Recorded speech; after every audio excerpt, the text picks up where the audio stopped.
DJ बज रहा होता है और उस डीजे की आवाज को सुनकर एक टीआई साहब इतने आग बबूला हो जाते हैं कि उन लोगों को गंदी गंदी गालियां देकर बाल पकड़कर खींचते हुए गाड़ी में डालते हैं। ऐसा लगता है कि जैसे टीआई साहब अपनी वर्दी की गर्मी दिखा रहे हों। नमस्कार, मैं हूं गिरिराज शर्मा और आप देख रहे हैं सरल टॉक। जिन टीआई साहब की हम बात कर रहे हैं वो बगल से टीवी स्क्रीन पर आप देख सकते हैं। हाथ में मोबाइल पकड़े हुए हैं, टी शर्ट पहने हुए हैं, लोअर पहने हुए हैं। ये टीआई साहब जो है, इनका नाम है पुष्पेंद्र मिश्रा। ये मध्य प्रदेश के सीधी जिले के चुरहट थाना प्रभारी निरीक्षक हैं। ये जहां रहते हैं, जहां पर इनका बंगला है, वहां से एक सेवानिवृत्त कर्मचारी पीएचई विभाग के, जिनका नाम है गणपति पटेल, इनका रिटायरमेंट था, तो इनके घर वाले, इनके जो बेटा थे, वो इनका विदाई समारोह निकाल रहे थे। उसमें डीजे भी बज रहा था। उस डीजे की आवाज सुनकर ये जो टीआई साहब हैं, इनकी नींद में खलल पड़ जाता है। वक्त करीब 4 बजे का बताया जाता है। ये टीआई साहब बाहर आते हैं, लेकिन बाहर किसी सभ्य तरीके से नहीं आते, बिल्कुल रौद्र रूप में आते हैं, गुस्से में आते हैं, फोन लगाते हैं और बगल में ये जो लोग हैं उनको एक तरीके से डीजे बजाने को लेकर के डांटते हैं। तो बोला समझ में आया क्या? है किसका डीजे? किसका डीजे? यहाँ पे डीजे कैसे बजाया तूने? कैसे नहीं बजाया डीजे? आप सोच रहे होंगे क्या इतना बड़ा अपराध हो गया? एक बुजुर्ग आदमी का रिटायरमेंट ही तो था। घर वाले खुशियां मना रहे थे कि उनके पिताजी रिटायरमेंट होकर के आए हैं। क्या टीआई साहब को इतनी सी बात पर गुस्सा हो जाना चाहिए था? टीआई साहब केवल इतने ही गुस्सा नहीं हुए, वीडियो में एक आदमी बाकायदा पैर भी छू रहा है। टीआई साहब के गुस्से को शांत करने की कोशिश कर रहा है। वो व्यक्ति उम्र में इन टीआई साहब से बड़ा है, लेकिन टीआई साहब का जो अहम है, घमंड है कि मैं तो टीआई हूं, पुष्पेंद्र मिश्रा। टीआई ना हुए जैसे कलेक्टर हो गए, ऐसा इनके व्यवहार से झलक रहा है। एक बुजुर्ग आदमी जिसका रिटायरमेंट है, इन टीआई साहब के भी कोई ना कोई पिताजी तो होंगे, तभी टीआई साहब दुनिया में आए। उन्हें यही सोच लेना चाहिए था कि मेरे पिता की उम्र का है, कम से कम उनके कार्यक्रम का तो सम्मान कर लूं। लेकिन टीआई साहब तो कानून दिखा रहे थे। कौन सा कानून? जैसे हिंदुस्तान और मध्य प्रदेश में उस कानून को कोई तोड़ता ही ना हो दोस्तों। वो कानून है कोलाहल अधिनियम को लेकर के। डीजे की आवाज कितनी होनी चाहिए, उसको लेकर के ये जो टीआई साहब हैं वो कार्यवाही करते हैं और गालियां देते हैं। गाली भी ऐसी नहीं, मां की गाली। जी हाँ, कॉलोनी में सब रह रहे हैं, सो रहे हैं और यहाँ पे डीजे माता चुतों की आवाज बजा रहा है। टीआई साहब को सोचना चाहिए था कि वो जिसे मां की गाली दे रहे हैं, टीआई साहब, क्या ये व्यवहार उचित है? वो भी जनता के बीच में। अगर उचित है तो आपका वरिष्ठ अधिकारी अगर आपको मां की गाली देकर के पुकारे तो टीआई पुष्पेंद्र मिश्रा कैसा लगेगा? या फिर आपके अधिकारी आपको मां की गाली देकर के ही बुलाते हैं जब आप ठीक काम नहीं करते हैं? कहीं ऐसा तो नहीं, इसीलिए आपको यह आदत लग गई हो। हम ये उम्मीद नहीं करते हैं कि एक टीआई मां की गाली दे सकता है। वो इसलिए क्योंकि मध्य प्रदेश में भाजपा की सरकार है, राष्ट्रवादी सरकार है। इसके जो नेता हैं वो भारत माता की पूजा करने वाले हैं। तो हमारे जहन में यही आता है कि इन टीआई साहब की ट्रेनिंग में संस्कार तो दिए ही गए होंगे। इसीलिए हमें कम उम्मीद है कि टीआई साहब गाली कैसे दे सकते हैं। क्या टीआई साहब को एक गाली देना उचित लग रहा है? वहां पर कुछ बच्चे थे जो डीजे बजाने वाले तो होते हैं, उनको ले जा रहे हैं, बाल पकड़ करके खींच रहे हैं टीआई पुष्पेंद्र मिश्रा।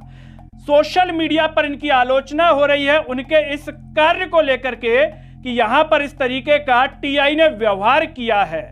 बुजुर्ग आदमी हाथ जोड़ रहा है, टीआई साहब को मनाने की कोशिश कर रहा है। टीआई साहब को अगर कार्रवाई भी करनी थी तो शांत व्यवहार से करते, समझाते, कहते कि भैया डीजे की आवाज धीमी कर लो, डिस्टर्ब हो रहा है, हमारी नींद खराब हो रही है, अन्य लोगों की नींद खराब हो रही है।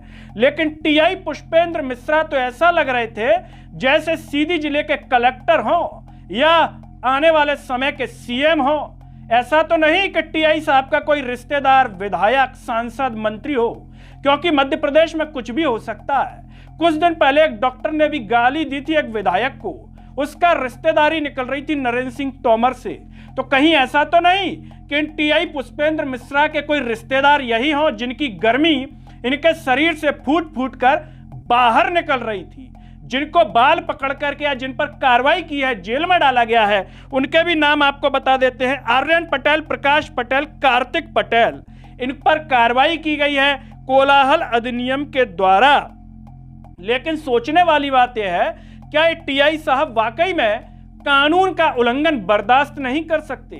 तो फिर इन टीआई साहब जिनका नाम पुष्पेंद्र मिश्रा है, फिर तो कई गुंडों पर कार्रवाई की होगी, कई गुंडों को मां की गाली देते हुए घर से खींच लाए होंगे। जब इतना डीजे पर नाराज हो सकते हैं तो अपने क्षेत्र में तो गुंडों को इन्होंने चने चबा दिए होंगे। कहीं उसका उल्टा तो नहीं टीआई साहब के साथ? यह सोचने वाली बात है। और देखने वाले भी, अगर सीधी जिले के लोग ये वीडियो देख रहे हैं तो बता सकते हैं, क्या ये टीआई साहब गुंडों के साथ भी ऐसा ही व्यवहार करते हैं या गुंडों के सामने भीगी बिल्ली बन जाते हैं? क्या बदमाश नेताओं के सामने टीआई पुष्पेंद्र मिश्रा ऐसा ही व्यवहार करते हैं या फिर जीसर हो जाते हैं? आप बेहतर बता सकते हैं। अब टीआई साहब का इसमें जो कहना है वो ये कह रहे हैं कि जो वीडियो वायरल हो रहा है ये पूरा नहीं है। डीजे जो बजाया जा रहा था उससे चुरहट की जो पुलिस कॉलोनी है उसमें बच्चों के एग्जाम हैं, वो डिस्टर्ब हो रहे थे, उन्होंने शिकायत की, तब जाकर के उन्होंने ऐसा किया है। यह टीआई साहब का कहना है। पत्रिका अखबार में यह खबर पोर्टल पर छपी हुई है। बच्चे डिस्टर्ब हो रहे थे, टीआई साहब समझा सकते थे, बेहतर तरीके से कह सकते थे कि बच्चों की पढ़ाई में व्यवधान हो रहा है।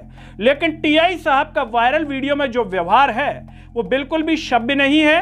टीआई साहब में संस्कारों की कमी साफ तौर पर देखी जा सकती है। टीआई पुष्पेंद्र मिश्रा के परिवार के लोगों ने भी यह वीडियो देखा होगा तो पुष्पेंद्र मिश्रा जी से नाराज हुए होंगे कि एक बुजुर्ग के रिटायरमेंट में इस तरीके की कानून की किताब निकाल करके ले आए। इतने ही कानून के पालन करता है क्या? हालांकि इसमें टीआई साहब वर्दी में नहीं है, यह नियम के अंतर्गत आता है या नहीं कि आप बिना वर्दी के इस तरीके से व्यवहार कर रहे हैं, हमें नहीं पता। ये एसपी साहब बेहतर बता सकते हैं। कौन है एसपी साहब?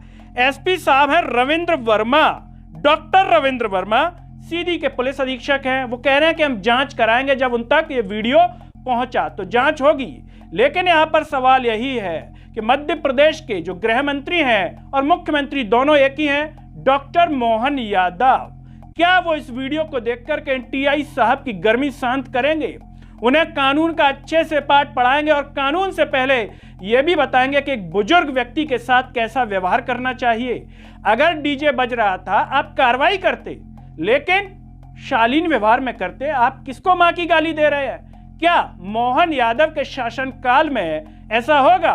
क्योंकि आए दिन इस तरीके की चीजें सामने आती हैं। एक डॉक्टर ने रतलाम में विधायक को गाली दी, डॉक्टर का कुछ नहीं बिगड़ा, कुछ भी नहीं हुआ, विधायक गाली खा करके रह गए। फिर यहाँ तो टीआई साहब गाली दे रहे हैं। बताइए, गरीबों को गाली दे रहे हैं और मोदी जी कहते हैं, मोहन यादव जी कहते हैं कि हम गरीबों के सेवक हैं। कोई प्रधान सेवक कहता है, कोई जन सेवक कहता है, क्या केवल नाम के सेवक हैं? और दोस्तों आप ये बताइए कि इन टीआई साहब के साथ कैसा व्यवहार होना चाहिए? क्या टीआई साहब ने उचित किया, सही व्यवहार था ये, या फिर टीआई साहब पर अच्छे से कार्रवाई होनी चाहिए और टीआई साहब जो है उनको इस पद पर नहीं रहना चाहिए? यहां पर हम आपको एक बात और याद दिला देते हैं। आमतौर पर आपने देखा होगा कि जो इस प्रकार का असभ्य व्यवहार करने वाले लोग अभी जो सर्विस यानी कि नौकरी में आ रहे हैं वो कई तरीके के फर्जी भी हैं। आईएएस पूजा खेड़कर को आपने देखा होगा, वो भी बदतमीजी से व्यवहार कर रही थी, सोशल मीडिया के थ्रू पकड़ में आ गई और पता चल गया कि वो आईएएस फर्जी हैं। क्या ये टीआई साहब भी कहीं ऐसे तो नहीं? अगर जांच हो जाए तो शायद पता चले, क्योंकि इनका व्यवहार ठीक नहीं लग रहा। जो व्यक्ति मेहनत से आता है, पढ़ाई लिखाई कर करके आता है, ईमानदारी से चयनित होता है, उसका व्यवहार भी सभ्य होता है। और मध्य प्रदेश के संदर्भ में ये बात इसलिए भी क्योंकि मध्य प्रदेश में भर्तियां फर्जी तरीके से बहुत हुई हैं। व्यापम जैसा कांड अभी भी लोगों के सामने है।